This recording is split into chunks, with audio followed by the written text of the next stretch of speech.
Well, good evening, everybody, and welcome to Books and Books. Hi, I'm Mitchell Kaplan, and on behalf of all of us here at Books and Books, I want to welcome you to this really, really special evening. Um, One of the things that we've been doing now for over a year is we've been doing live streaming of our events. That means that people right now all over the world are watching us, hopefully, and I think they are. Um, you too, after this event, can go home and you can watch yourself too if you want, particularly if you've asked an interesting question. So if you're sitting next to somebody you shouldn't be, maybe this is a good time for you to move apart as well, since it will be on, it will be preserved for all time. But we do a lot of these with our events now. We're now doing probably close to 700 events a year. If you're not on our email list, please join our email. Go to our website, booksandbooks.com, sign up, and you'll get more emails than you can possibly imagine. But they're all good, and they're all well worth it. But actually, these are the kinds of nights that I personally, as a bookseller, live for. When we can celebrate one of our own, someone we all love, someone that I've been a fan for I can't tell you how many years and how many pounds as well. But Cindy, as you know, has published this book. But to make it even more special, we have someone else in the house that I admire greatly, and I've admired her for so many years. She brings a remarkable sense of perspective and sanity to this crazy world we live in here in South Florida. She's probably one of the best interviewers I've ever seen on television, and many of you know that she now has her own show on Sunday morning called Impact on NBC6. And her name is Jackie Nespral. Please give her a warm, warm Books and Books welcome.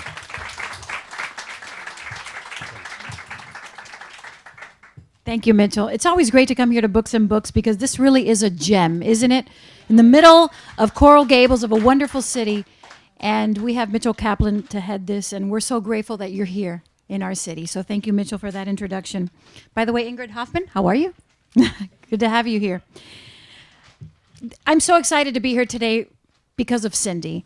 When I first learned about Cindy, it was just over 15 years ago, and a friend of mine talked to me about Ortonique on the Mile and its wonderful chef.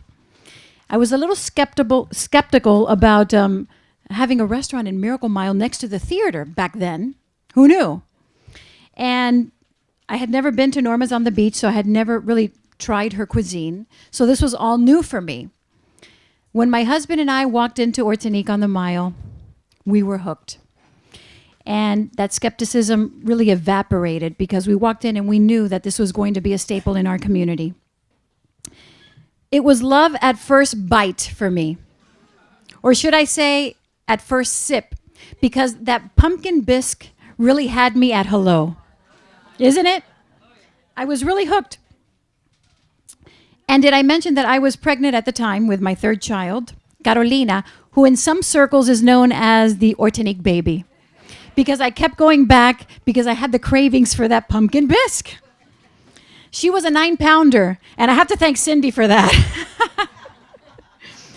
The first encounter with this one-of-a-kind cuisine brought us back again and again and again and again. And after 15 years, we still frequent the restaurant at least once a week, and we're still as excited every time we go as the first day that we walked in to see what's going to be the special of the day, or just to see the ambiance, the people, and to see Cindy and Dilius. Throughout the years, though, we have become friends with the masterminds, Cindy and Dilius. We've traveled to Las Vegas, to Washington, to Cayman, to Harbor Island, and no, we're not stalkers. We're just big supporters of Cindy and Ortonique. Cindy and I have also worked a lot through the years on so many different projects, from charity events to television shows. I, by the way, like to credit Cindy for how TV savvy she is now.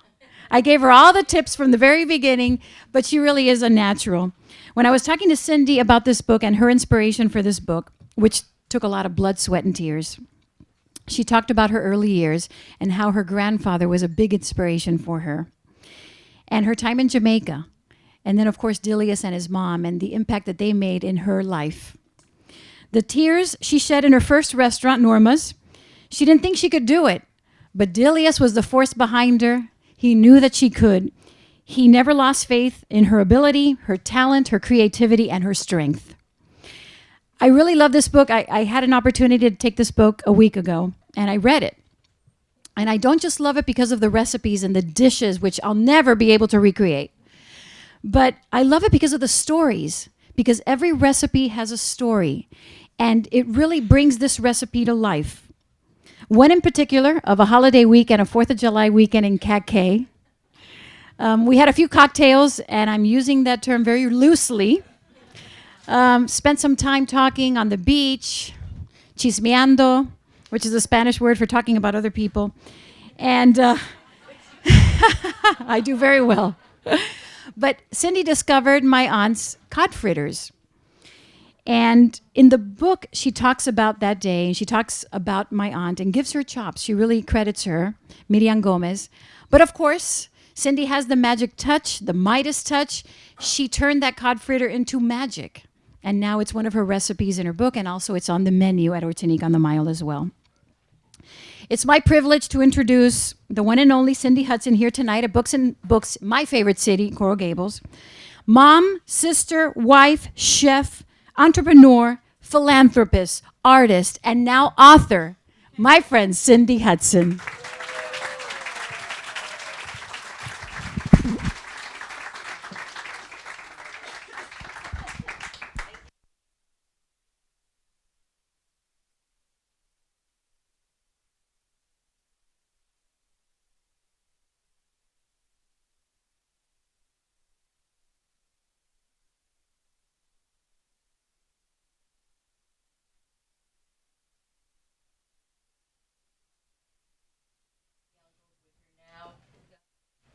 In my Cuban family, we really have embraced them and their everything about them, their welcomeness, which is what I want to do with this book. Is I want to bring everybody in, everybody have a story, everybody have a comment to make. My back isn't working well. It's because I'm sweating out of fear right now. I am dripping with sweat. If I crash down, Delius, will you come pick me up as you always have? Thank you. No, I didn't have a mojito. So anyway, the journey through my culinary past was forced on to me by Delius Shirley and his father, Michael Shirley, who gave him the money to open the first restaurant. What were you thinking, Michael? Because, you could have lost everything. I had never done this before. And his mother, who was a wonderful, wonderful chef, to be matched by none. Her plating was amazing. Our cuisines were slightly different, but they had the base love for her Jamaica, which became my Jamaica and the islands as well. Kind of feel like I was in a past life there once before. But that's, people don't always believe in that. Pardon? That is another book. So anyway, the journey of building this book was quite a journey because, number one, I'm very computer illiterate. And so my poor daughter, Ashley, suffered throughout the whole task of putting the book together. She's back there. I would cry. I would want to throw the computer down because I'd write this. I wanted to do it myself is what I wanted to do. And I'd write this whole recipe and I'd click what I thought was save, and it was gone into that damn cloud that I have no faith or trust in, and I have no idea what the cloud is, but I know my recipes are there somewhere. And I would cry to her and cry to Delius, and Delius would be so frustrated that why don't you let me do it, he'd say. Why don't you let me do it? Well, because we're running so many restaurants, and you can't possibly take on another task. I didn't want anybody to do it. I wanted to do it. It was rough. But the compilation of the recipes was quite easy. They come natural. They come from my heart. They come from my travels. They come from the people and the experiences that I meet. The stories are along with that. And I kept thinking when I was writing it, oh my goodness, are these people going to be totally bored with the stories I'm writing about my family, my friends, my experiences? And then I hoped that maybe they wouldn't. Maybe they could get a little link of something that they remember in their past. So the recipes were easy. The recipes were built out of cooking classes that I had over the years of travel, over being in Jamaica, over working with Norma, over working with my dear friend Rosalie and her mother on recipe. Rosalie didn't cook worth a damn, but her mother was an excellent. Rosalie, sorry, I didn't mean to say that. And her mother was called the Dragon Lady in Jamaica. And there's a couple funny stories about her in there that I think even somebody that didn't know her, didn't know me would enjoy, because that woman could cook, and she'd cook with this big old cigarette hanging out of her mouth. And we'd sit at the table, a few cocktails in, and watch her cook curries. And she was Chinese Jamaican. And we'd watch her cook, and we'd watch her sit there and put this in and that, and we'd watch the ash get longer and longer and longer, and we'd hit each other and go, that's going to fall in the pot of curry any minute now. And for some unknown reason, she'd turn her head, boop, drop on the floor, and she'd just continue cooking and smoking that cigarette. She had a yellow strip up her hair from that. And one day she quit smoking cigarettes, she quit drinking scotch, and then I kind of took over in the kitchen. She'd go like, how do I season this? And I go, wait, it's a curry dish. It's your dish. It's Jamaican. And we'd end up a lot of time in the kitchen. So that's kind of where my roots started with the Caribbean cuisine. Then I got to Norma's on the Beach. Am I supposed to start clicking things now? That's Norma's on the Beach, but I don't even know what's up there. Can we turn my podium? And what do I do? Just click? Yeah. Maybe I do need a mojito. Yeah, Ashley. Okay, not it. Okay. So anyway, we started at Norma's on the Beach, Lincoln Road. Nothing was there. They told us we were crazy. Delia said we had to do this. I cried every night, every morning, every 17 hours a day, it seemed, and young kids, and wondering how I was going to make it work. He kept telling me I could do it. I never invested in proper knives, proper shoes, proper chef jacket, proper chef pants. I wore little sundresses because I was skinny back then. Little sundresses with my little apron and flip-flops in a kitchen. Any health inspectors here? And we had a lot of customers. Q was from the start. There was a lot of customers that loved it. And so the long and short of the story is that through all my tears and all my crying and all of Delia's telling me I could and holding my hand and saying I would and not to worry about it, I stopped crying the day we had our first review. Wait, I'm supposed to be turning things. Oh, no, okay, that's good. Okay, so I stopped crying when the first review came out from USA Today and called us a shoebox of a kitchen where basically miracles happened. That day I stopped crying and I said, wow, shit, I can do this. And that took me to the first James Beard dinner we did. We were recognized by them and invited to come. And back in those days when you got invited to James Beard to cook, it was pretty interesting and great to be able to be cooking up there in their little tiny shoebox of a kitchen. Okay, wait, I'll click another one. Then look at that hairdo I had. That's great. But look at Delius, you had no gray. Woo, you young man. And so anyway, then we met up with somebody that took us on another adventure, and his name was Robert Johnson, and he took us to D.C. and Vegas. We opened our restaurant in D.C. to President Clinton's, what was it, Delius? It was a Democratic fundraiser for 250 people. That was my opening night. And I said, are you kidding me? Why would you do this to me? President Clinton was lacto intolerant. He couldn't eat the dish I was cooking. And, and so I cooked another dish for him, and he was so tired he fell asleep at the table afterwards. But it was a great evening. Then this is a quick journey. Mel Brooks and Anne Bancroft. Remember, you two were there that night? Yes. We didn't cut you out, Ginger.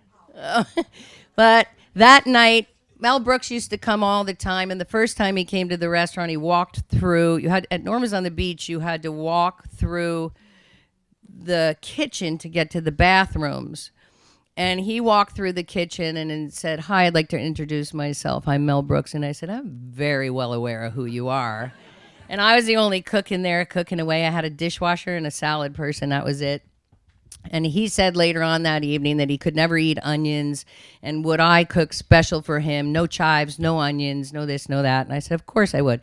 And at that time, Anne Bancroft was alive, and obviously, and her parents were as well. They were in their 90s. And so none of them ate chives or onions or everything, which is what a lot of my sauces are based on. So I'm freaking out, going, I have to reinvent new dishes for these guys. But they became our loyal customers, and that's Ortonique. Afterwards, they would come from Fisher Island all the way down to the Gables, and sometimes he would just be an amazing man and walk around that dining room. What did he do with Skittles one day, Delius? Candy, so he used to hand them out. It was his favorite candy. He'd have them in his pockets. He'd go around to our customers and give them all Skittles.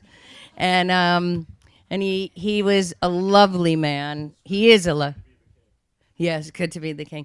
Then one day he really freaked out the Actors Playhouse I said, man, they would be so freaked out if they knew Mel Brooks was here. And so he goes, oh, well, then let me go and tell them I'm here. And he went over to the Actors Playhouse, and he was a great customer. We've met a lot of very interesting people over the years. What's that? Wait, it's not going, Mitchell? Or who's my... Oh, whoops. What's that? Oh, so here's the birth of many a recipe, and I can look around and see many of our cooking class customers out here, and they're not customers, really, they're friends, and we begin to have a great time. We do 3 courses, interactive cooking. If anybody here is from the Biltmore, I stole the idea from them and have capitalized on it and created a cookbook from it. And it's a great idea because we come in and we do recipes, 3 courses paired with 3 different wines, and we all enjoy each other's company, laugh, have a great time. And so I've thanked, it was tough when I had to do the acknowledgments in the book because there was just way too many people to acknowledge and thank for everything. And the cooking class was a big part of it. And so I couldn't name every single person that are repeat customers and come again and again.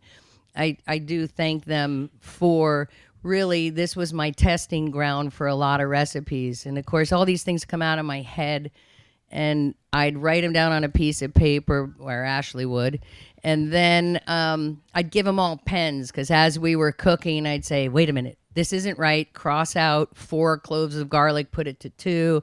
So they were my testing ground for my recipes. Oh, look at Delius with the pig. This is over in Harbor Island, and a lot of these photographs and these recipes were done over in Harbor Island. I thought that would be an awesome place to do a photo shoot. And we have Michael Passari back there, who's my photographer, and Joy Moore, who's not here tonight, but will be in a future signing. And they were amazing. They had to come to Harbor Island and work. And so we all went over there and had a lot of fun. And we shot beautiful pictures. Pictures, I think that, does everybody know Harbor Island's in the Bahamas? Small, crazy island, 3 miles long, 1 mile wide. Crazy people. And I guess that's what brought us there. Beautiful pink sands. And we do the food and beverage at the Dunmore Hotel. And look at that. They made, is that the face picture? Okay, so I try to talk Angela's Starfish people. I'm going, look, you might not understand that I cook some Caribbean food and island food, and I want you to try my breadfruit fish tacos, which is in the book. Big hit wherever we do them. There, because she had a breadfruit tree. I stole her breadfruit. She caught me, and I was like, okay, I'll bring you breadfruit. And so I made them taste it, but they wouldn't taste it unless I tasted the noni juice. And when I tasted the noni juice, it was the worst thing I ever had, as you can see. But I don't know did you put the picture of them tasting my tacos? Because they made the same face. They're like, you don't do that with breadfruit. You roast a breadfruit, you fry a breadfruit. That's it. There's a breadfruit tree, and there's Ashley stealing breadfruit in the middle of it. She could always climb a tree. She had brothers. What's that one? Oh, so these are all my chefs, and let's face it, Delius and I travel a lot, and it's all about our staff. I go to tables in the dining room, whatever dining room, and they say to me, you're amazing, your food's amazing, it's consistent, it's this and that. That's not me, that's them, because they have the same passion that Delius and I have in creating a restaurant, a scene, food. They are amazing staff. Top left is my Cayman Islands staff. Top right is a party. Every time somebody leaves our restaurant or puts their notice or decides to go experiment somewhere else, along the lines, they usually come back again after they go away for a while. So we always have these great parties. This is my Dunmore staff in Harbor Island. And everybody's smiling. What's the left one? What's that? Who? Phil. Phil's great. He's the only Bahamian that really loves to work in there. And that's not true. They all love it now. But anyway, it's about them and the consistency that they can provide for us. And it's all about this, sharing the same passion in cooking, which is one of the reasons I hope you're going to buy the book this evening, because obviously you have some sort of passion in cooking. Okay, I'm going to only tell you people about these pictures. So, we have the film crew over there. Film crew, Michael Passari, who's amazing work. He's done a lot of work. Anybody need a photographer? Talk to him before he leaves here tonight. So anyway, the owner of the hotel, Gil Beesing, has these gorgeous Intrepid fishing boats. And we have a set time to shoot this, and it costs a lot of money to shoot photography and test recipes and all that. Well, anyway, the day that we could get the boats was a day when the seas were so rough, you couldn't put out outriggers, you couldn't do anything. So I'm like freaking out, going, we're not going to get any fishing pictures, because I forgot to tell you, but I used to fish for a living many moons ago. When I moved to Florida from being in high school, worked in a children's hospital for a couple years, and said I wanted out of New Jersey, and I moved to Miami, and I got my captain's license and fished for a living. And I fished for a living for quite some years. And so I never get to do that anymore, so I said I'd really like to show this. Well, anyway, the weather was so bad. So Jermaine, the Bahamian on the boat, says, we'll fix this. We go out into the bay where you can't see anything. We put up the outriggers, we drop the lines, we put out trolling squids, baits, and I hook a 25-pound yellow bucket on purpose. So those pictures are all fake. And you have to do that when you have a deadline, and this is the time we have, and what are we going to do? So I said, well, how do I show that I fished? And they hooked it. I hooked a 25-pound big yellow mason bucket, and look at Ashley. They told Ashley, pretend like it's exciting, do something. And so she was like, oh. And see this? Wait. See that there? Michael? No. I said to Michael, well, with photography and all that stuff, can we do this? If I do this, can you superimpose a big fish in there? He goes, sure I can. Where's my fish? Now I have to tell the truth because the fish was never in my hand. That sucks, Michael. Like when we faked the potato juggling. Where's that picture? And here, oh, there's Joy. She was my stylist and my champagne glass deliverer. I would say, I'm really nervous because I hate cameras. I really don't like this, but I'm nervous. Like I said, I'm dripping with sweat. And so Joy, little Joy, she was amazing. She was my stylist, and she would run and get me my glass of champagne, and then she'd style the beautiful photographs, and then she'd do the beautiful pictures of the food. Then she'd run off and make sure she went shopping for me and bought nice island clothes for me to be photographed in that make me not that, but there's other clothes where I did look a little skinnier. She's great. She's not here tonight. I wish she was. Michael, please let her know I wish she was here. And there's Michael. Oh, what happened? Michael. There's Michael. And he's in the back of the room, like I said. He's brilliant with a camera, brilliant. There were so many pictures I would love to have put up here, showed you, but I'm not going to bore you with family pictures right now because this is about, I want you to taste some food, have a mojito, and have a chat, any questions you may have. And there it is, from the tip of my tongue, the stories, the flavors, and everything else. Did I take too long? What? What? Hi. Pardon? Who wrote that? Jen's here. Where is she? I can't. Blind? I'm blind. There you are, Jen. Come up here, Jen. Why? Jen Karetnik. We all know her. I didn't see you. She put up with the worst of me because she had to correct all those things I tried to do by myself and couldn't do. And she was the one that edited my recipes, would say to me, okay, we're dealing with home cooks here. You cannot write this. Like, you have to put exact measurements. In my kitchen, I go, oh, just put 2 Cindy palms of kosher salt in that, that kind of thing. Jen was the one that corrected all of my things that I did. And thank God for her. She was angry, I'm sure, many times. Were you, Jen? No. Just Ashley was ready to kill me. And Ashley has proclaimed I'm never allowed to write another book again. And she doesn't mean it. And Ingrid Hoffman over here. Ingrid, I am so honored you've come to my book signing. You're amazing. You're amazing. And yes. In your restaurant for years. My friend Rosalie and her mother Iris. Yes.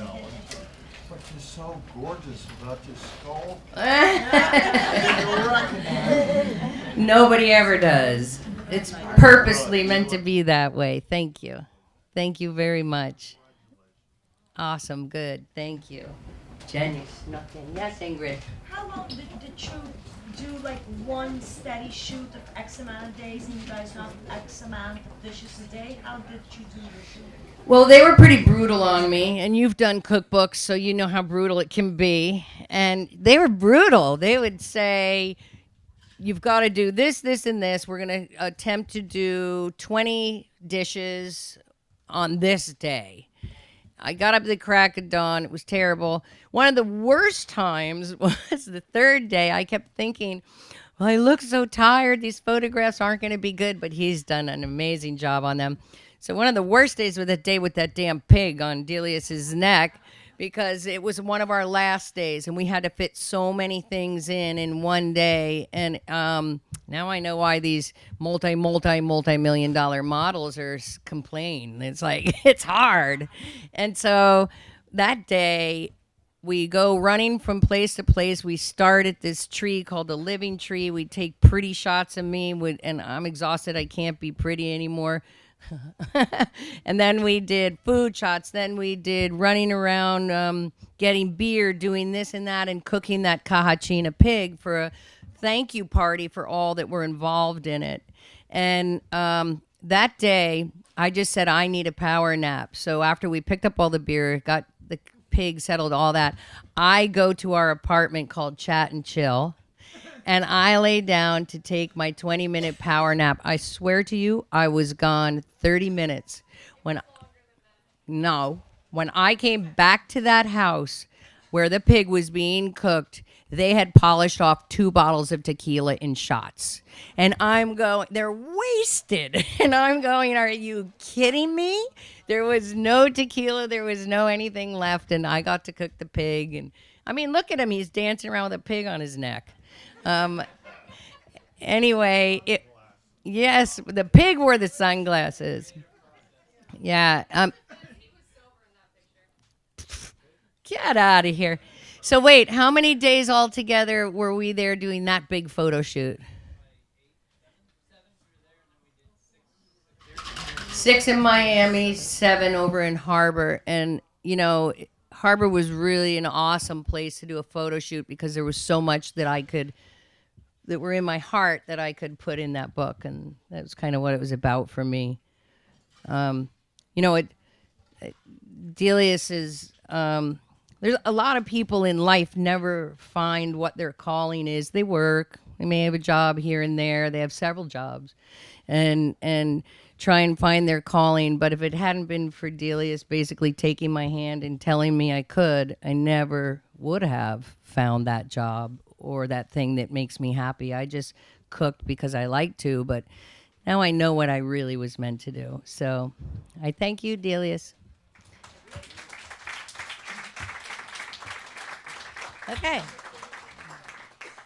Okay, now what am I supposed to do? Any questions more? One more question. I would just like to say that I would just like to raise my glass to my wonderful neighbor 3 times over. I'm sweating to death right we now. we are neighbors here. We're neighbors in the Cayman Islands, and soon to be neighbors downtown as well. Hold on a minute. How do you Wait, like it's that? more than that, Mitchell. Okay. We started on Lincoln Road. Together. You were there. That's true. It's like true. we follow you. If we see Mitchell opening somewhere, we run. Right. That's where we want to go. Well, and I'm glad about it, so I can go right over there myself. But right. as you can tell from this event, you understand the kind of joy that Cindy brings to everything she does, including a restaurant, including this room tonight. So we thank you. We love you. We love your restaurant. We love the fact that Delius is back there making the best mojitos you can possibly imagine. And let's give Cindy a huge round of applause. Thank you. That was You nerve-wracking. did great. And again, thank you to everyone involved in my book, Delius, Michael, Joy, Jen, Bob Morris, who isn't here tonight, Ashley, Gilbert, everybody who came over and put up with my shit throughout the whole process. Thank you.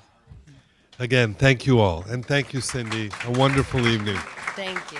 So this is the way it's going to work because we got so many people in here and there's some good food back there. What I'm going to ask you to do is when you rise, if you can just fold your chair and kind of put it against the wall so people can move around. There are plenty of books right at the front desk. And Cindy is going to be on the other side of the store at a signing table signing. So pick up a little food and then go see Cindy. And there's Thank you. pens over there.